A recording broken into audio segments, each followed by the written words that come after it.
Pemirsa, kita ke informasi lainnya. Pelajar SMP Negeri 19 Tangerang Selatan yang menjadi korban dugaan perundungan di sekolahnya dimakamkan di Serpong, Tangerang Selatan, Banten. Ya, pihak pemerintah Kota Tangerang Selatan mendukung proses penyelidikan yang dilakukan oleh polisi. Pegang satu,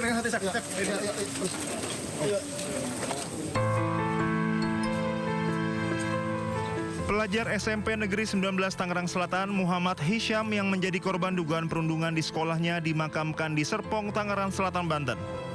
Isak tangis keluarga, kerabat, dan pelayat pecah saat jenazah Muhammad Hisham dimakamkan.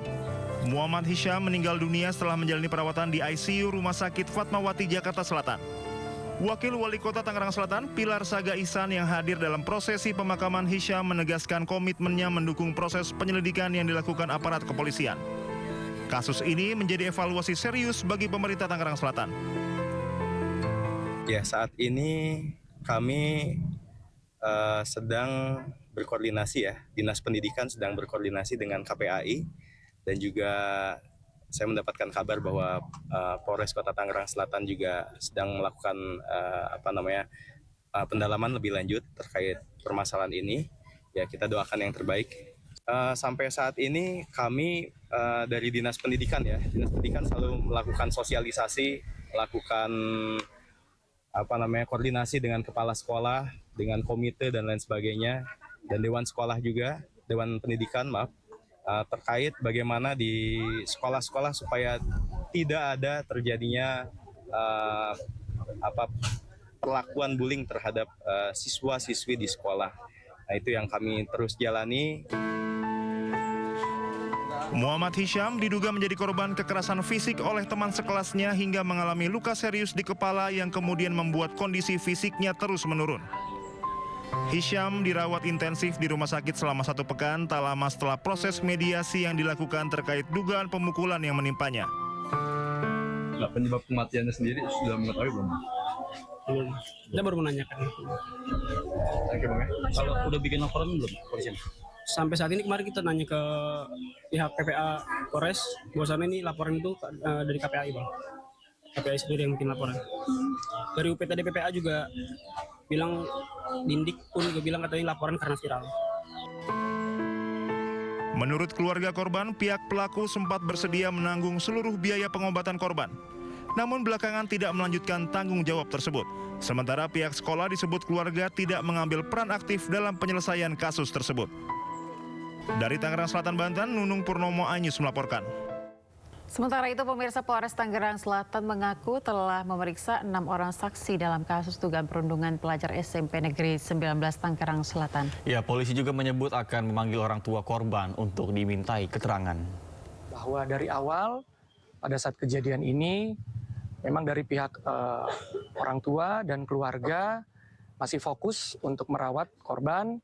Namun kami dari kepolisian berinisiatif untuk memulai proses penyelidikan terhadap adanya dugaan tindak pidana terkait dengan peristiwa ini.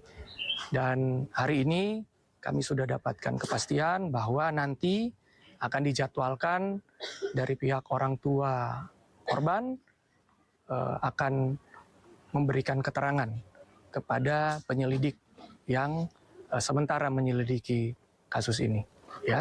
Saat ini yang kami sudah periksa sudah total ada 6 orang saksi yang kita lihat, kita perkirakan mengetahui tentang adanya peristiwa dugaan tindak pidana ini.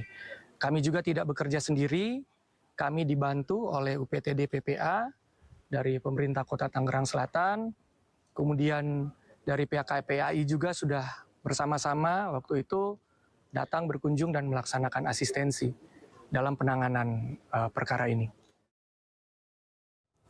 Ya, sejumlah saksi sudah diperiksa. Semoga ini menemukan titik terang apakah benar almarhum ini menjadi korban perundungan. Kalau memang benar, ini akan menjadi pelajaran ya untuk kita semua ke depannya bahwa betapa besar dampak dari perundungan. Kalau yang sebelumnya terjadi di SMA Negeri 72, ini akibatnya mental korban ini Iya. terganggu sehingga membuat suatu tindakan yang kita tidak inginkan begitu ya. Kemudian sekarang korban harus meninggal dunia karena diduga ada kasus perundungan. Bahkan kasus bullying juga ini tidak menyasar hanya di siswa dari sekolah SD, SMP, SMA, bahkan universitas pun sama dan berdampaknya kepada kesehatan mental sehingga banyak juga yang melakukan aksi tindakan bunuh diri. Betul sekali. Dan ini juga penting untuk guru dan juga orang tua mengetahui ya, Nata dan juga pemirsa. Dan berikut pemirsa langkah yang perlu dilakukan orang tua untuk mendampingi anak korban bullying.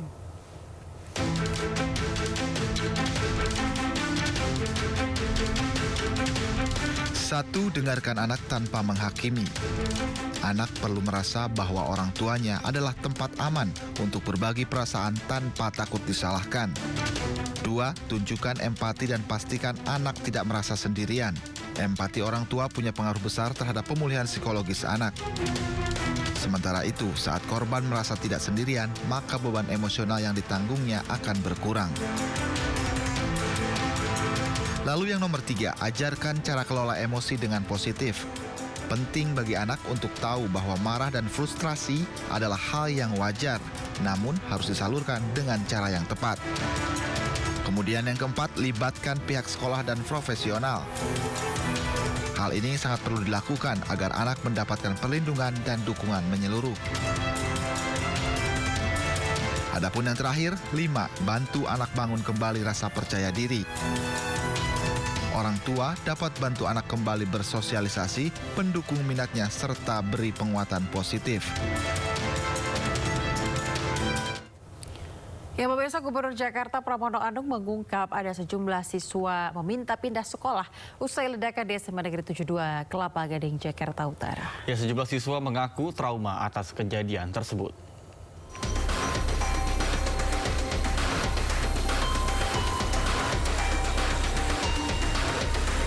Sejumlah siswa SMA N2 Jakarta Utara mengaku trauma sehingga banyak yang minta pindah sekolah usai terjadi ledakan beberapa waktu lalu.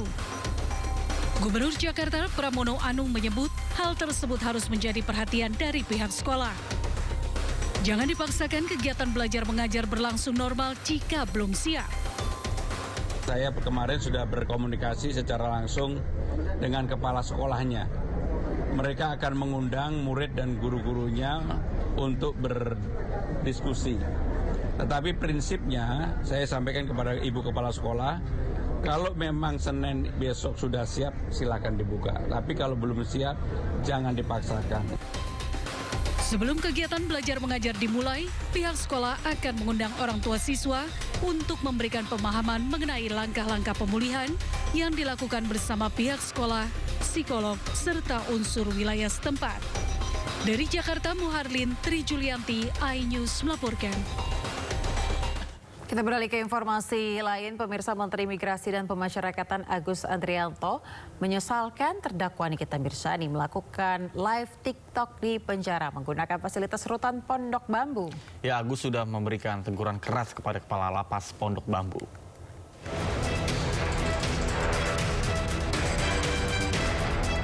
Menteri Imigrasi dan Pemasyarakatan Agus Andrianto membenarkan terdakwa Nikita Mirzani mengikuti live TikTok saat video call dengan Dr. Oki Pratama dari dalam rumah tahanan Pondok Bambu, Jakarta. Agus mengatakan pihaknya telah memberikan peringatan keras kepada Kepala Lapas Pondok Bambu terkait aksi Nikita Mirzani yang bermain live TikTok sambil berjualan di dalam rutan. Menurut Agus, Nikita memanfaatkan fasilitas umum yang memang disediakan untuk warga binaan. Namun Agus menyesalkan fasilitas tersebut digunakan untuk keperluan yang tidak semestinya. Kalapasnya, tapi dia menggunakan fasilitas umum di sana. Cuman kita tidak menyangka yang bersangkutan menggunakan itu. Tapi saya sudah peringatkan kepada Pak Bu Kalapas untuk mengawasi walaupun pada saat yang bersangkutan menggunakan fasilitas umum yang ada di lapas. Memang ada fasilitas umum yang disediakan untuk warga binaan pemasyarakatan. Kita kan melarang mereka menggunakan HP di dalam lapas. Oleh karena itu tugas kita, kewajiban kita untuk menyediakan fasilitas umum kepada mereka. Memang pemakaiannya bergantian. Jadi memang ada di sana disiapkan begitu. Oke. Penegasannya Pak Menteri yang teguran itu kembali. Ya, teguran saya sampaikan kepada Kalapas bahwa walaupun yang bersangkutan menggunakan fasilitas umum tetap diawasi dan saya minta itu tidak terjadi lagi. Cuman kalau kejadiannya dia di luar lapas, kami mohon maaf ya. Hanya di dalam lapas saya sudah peringatkan Kalapasnya untuk pengawasan kepada yang bersangkutan. Agus menegaskan penggunaan telepon genggam di dalam lapas tetap dilarang. Ia meminta Kalapas Pondok Bambu memperketat pengawasan agar insiden serupa tidak terulang. Dari Jakarta, Bagus Prasetya Adi, Yudi Richard Anyus melaporkan.